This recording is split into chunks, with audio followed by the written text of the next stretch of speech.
ధనస్సు వారికి గనక చూసుకున్నట్లయితే కనీసం ఈ 2026 సంవత్సరంలో అయినా మనకు సక్సెస్ వస్తుందా అనేటువంటి సంశయం అందరికి పట్టుకుంది.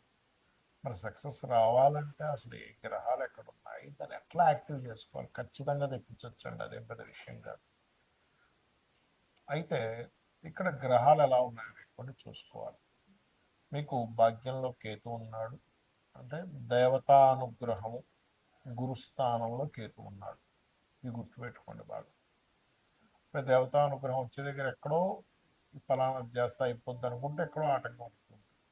అదృష్ట స్థానం అంటారు దాన్ని, 9th హౌస్. అలాగే అర్ధాష్టం శని ఒకటి నడుస్తుందని బెంగండి, ఏం టెన్షన్ పడకండి. కాకపోతే అర్ధాష్టం శని నడిచేటప్పుడు ఎప్పుడైనా సరే ప్రాపర్టీస్ మీద ఇన్వెస్ట్మెంట్స్ చేసేటప్పుడు కానీ, చదువు విషయంలో కానీ, మదర్ హెల్త్ విషయంలో కానీ కొంచెం కేర్గా ఉండాలి అంతే. ప్రయత్న స్థానంలో మాత్రం రాహు ఉన్నాడు మీకు, అది చాలా గొప్ప విషయం. సప్తమంలో గురువు ఉన్నాడు. అయితే దీనికి అసలు మనం ఏం చేసుకోవాలనేటువంటి అంశాలు చెప్తుంది నేనైనప్పటికీ కూడా చెప్పిస్తుంది సాక్షాత్ లలిత అమ్మవారిగా భావిస్తూ. ఫస్ట్ ఆఫ్ ఆల్ ఈ గురువు ఎప్పుడైతే గురువు ఎప్పుడైతే 7లో ఉన్నాడో, 3లో ఎప్పుడైతే రాహు ఉన్నాడో ధనస్సు నుంచి, మీరు నవగ్రహాల్లో రాహు గురు గ్రహాల దగ్గర దీపారాధన చేయండి. రాహు దగ్గర వీలైతే నువ్వుల నూనె, గురువు దగ్గర వీలైతే స్వచ్ఛమైన ఆవు నెయ్యి దొరకకపోతే నువ్వుల నూనెతో చేయండి, తప్పేం లేదు. దీంతో పాటు అర్ధాష్టం శని నడుస్తుంది కాబట్టి శనిగ్రహం దగ్గర కూడా చేయండి. అంటే మొత్తం 3 గ్రహాలు వస్తాయి, శని, రాహువు, గురువు. ఈ 3 గ్రహాల దగ్గర దీపారాధన చేసి చక్కగా ఆ నవగ్రహాల చుట్టూ, ఆ 3 గ్రహాల చుట్టూ తిరగడం కుదరదు కాబట్టి నవగ్రహాల చుట్టూ ఒక్క 9 ప్రదక్షిణాలు భక్తి శ్రద్ధలతో చేసి, మీకు అదే ఆలయంలో స్వామివారు వారు ఇంకా వీలైతే శక్తి దేవతలు ఉంటాయి, అంటే లక్ష్మీ నరసింహస్వామి కావచ్చు, అలా ఆంజనేయ స్వామి కావచ్చు, సుబ్రహ్మణ్య స్వామి కావచ్చు, ఇట్లా ఉంటే ఇంకా బెస్ట్ మీకు. ఇంకా లక్ష్మీ నరసింహ ఆలయంలోనే మనకి నవగ్రహాలు ఉన్నాయంటే అంటే అక్కడికి వెళ్ళండి. చక్కగా వారి చుట్టూ ఒక 3 ప్రదక్షిణాలు చేసుకొని మీరు ఏం చేస్తారంటే 2 నామాలు చెప్తాను, అవి చేయండి కూర్చొని అక్కడ.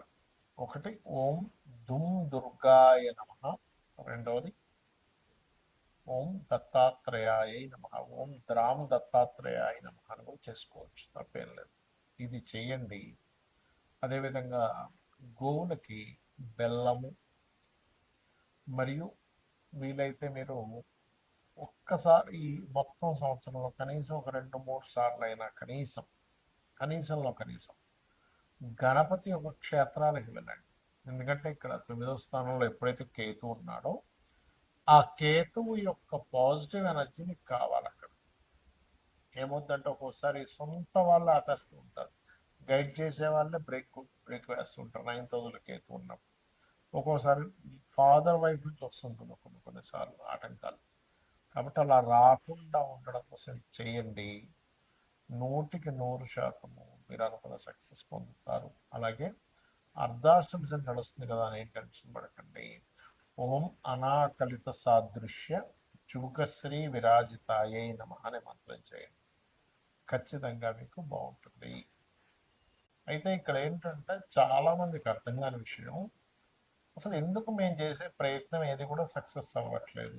ఎవరినైనా అడిగి చూడండి, మీకేంటి అంటే ఫలానా గోల్. అది చదువుకునే వాళ్ళు కొంతమంది గోల్ ఐఏఎస్ ఐపీఎస్ అవ్వాలని, లేకపోతే కొంతమందికి ఇల్లు కట్టుకోవాలి, కొంతమంది బిజినెస్ సాగాలని, రకరకాల గోల్స్ ఉంటాయి. ప్రేమించిన అమ్మాయిని వివాహం చేసుకోవాలని కూడా గోల్ ఉంటుంది. అంటే ఏదైనా కానీ సక్సెస్ అవ్వాలి, అది బిజినెస్ ఏదైనా కానీ. ఎందుకు అవ్వట్లేదు? ఇది మనం స్టడీ అంటారు దీన్ని, ఆస్ట్రాలజీలో ఒక విషయాన్ని స్టడీ చేయడం.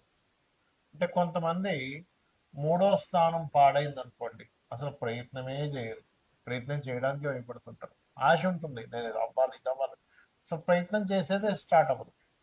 అప్పుడు మీరు ఏం చేయాలంటే 3rd హౌస్ అంటే 3వ స్థానంలో ఉండే గ్రహము, 3వ స్థానాధిపతి, వీళ్ళిద్దరూ కలిసి ఇంకో గ్రహానికి అప్పచెప్తారు. ఆస్ట్రాలజీలో ఉన్న గొప్ప సీక్రెట్.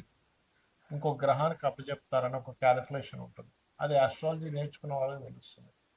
ఆ గ్రహం ఏ గ్రహానికి అప్పచెప్పారో ఆ గ్రహాన్ని యాక్టివ్ చేసుకోవాలి ఎప్పుడు కూడా. అప్పుడు ఏమవుతుందంటే మీరు స్టార్ట్ చేయగలుగుతారు. అంటే ఏదైనా ఒక పని ప్రారంభించాలి అంటే మూడో స్థానంలో ఉండే ప్లానెట్ మూడవ అధిపతి యాక్టివ్ అవ్వాలి. అందుకే చూడండి, అసలు అసలు మొదలు పెట్టేసే ఛాన్సే ఉండదు కొంతమంది.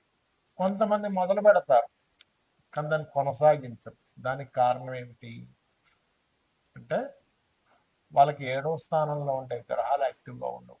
స్టార్ట్ చేసేస్తారు, అన్నీ స్టార్ట్ చేస్తారు. జిమ్కి వెళ్ళిపోతారు, 2 రోజులు జిమ్ చేస్తారు, మళ్ళీ ఆపేస్తారు. లేకపోతే ఇంకోటి ఏదో డైట్ అంటారు, 2 రోజులు ఫాలో అవుతారు, ఆపేస్తారు.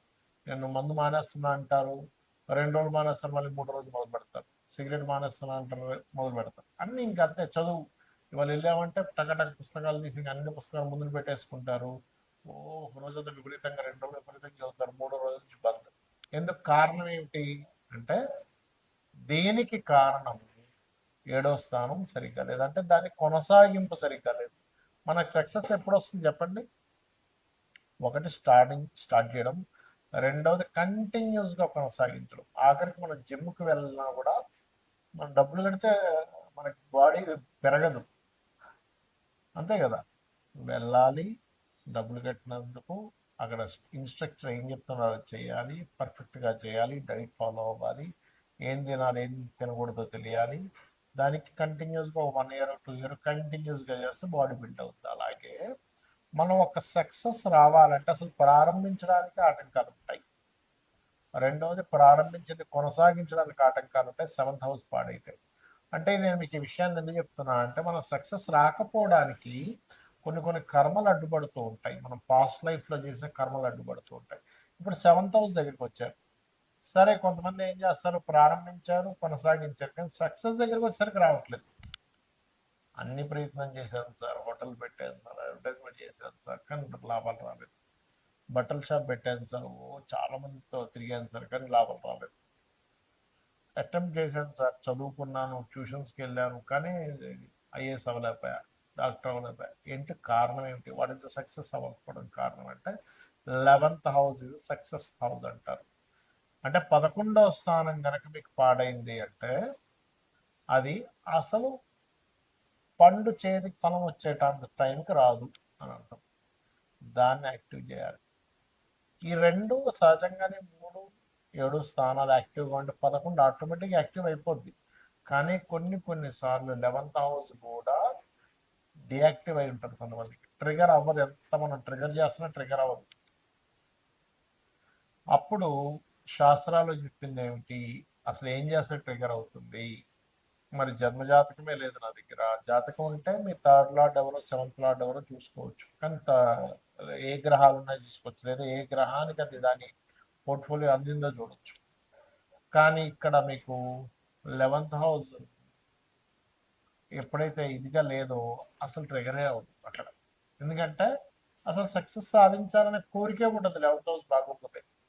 వాళ్ళకి ఎలా ఉంటుందంటే ఆలోచన, ఏం చేస్తాం సార్, ఏం మిగులుతుంది సార్, ఏం పట్టుకుపోతాం సార్ అంటే ఏమనంటే ఏం పట్టుకుపోతాం అని మనకుంటే అసలు భూమి మీద ఇంప్రూవ్మెంట్సే ఉండవు. గుర్తుపెట్టుకుని, ఎవడు బల్బు కనిపెట్టేవాడు కాదు, బైక్ కనిపెట్టేవాడు కాదు, ట్రైన్ కనిపెట్టేవాడు కాదు, ఫ్లైట్ కనిపెట్టేవాడు కాదు.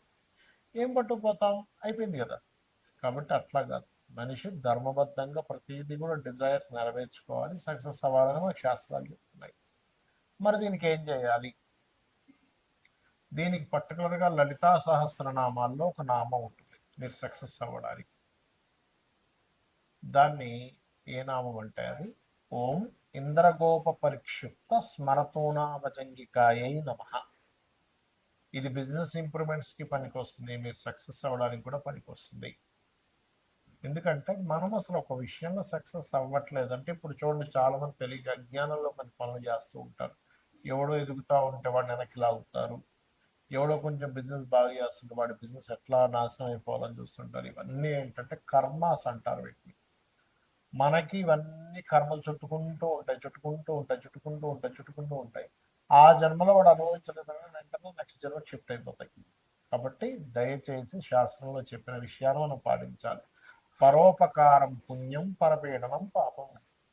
ఇంకోటిని పీడించు తింటున్నామంటే అది పాపం కిందకు మనకి జమ అయిపోతుంది, ఇంకోటికి మనం సహకరించామంటే అది పుణ్యం కిందకు వస్తుంది. కాబట్టి చేయకండి దయచేసి. మరి జాతకం లేదు, ఏ గ్రహాల దగ్గర పెట్టాలి? బుధ శుక్ర గ్రహాల దగ్గర దీపారాధన. ఇప్పుడు గురువు కూడా మిథునంలో, న్యాచురల్ మిథునంలో గురువు ఉన్నాడు. గురు శుక్ర బుధ ఈ 3 గ్రహాల దగ్గర దీపారాధన చేసి ఇప్పుడున్న ఈ 2026లో నేను చెప్పినటువంటి ఇందాక నేను చెప్పిన మంత్రం ఏదైతే ఉందో లలితాహాస్త్ర నామాలు నామం ఓం ఇంద్రగోప పరిక్షిప్త స్మరతోనా భజంగికాయ నమః చేస్తూ మీరు దుర్గా ఆలయానికి వెళ్ళండి. ఈ సంవత్సరం ఖచ్చితంగా అంటే గణపతి దుర్గా 2 ఆలయానికి వెళ్తూ ఉండండి. 100% మీకు సక్సెస్ వచ్చి తీరుతుంది. శ్రీమాత్రే నమః.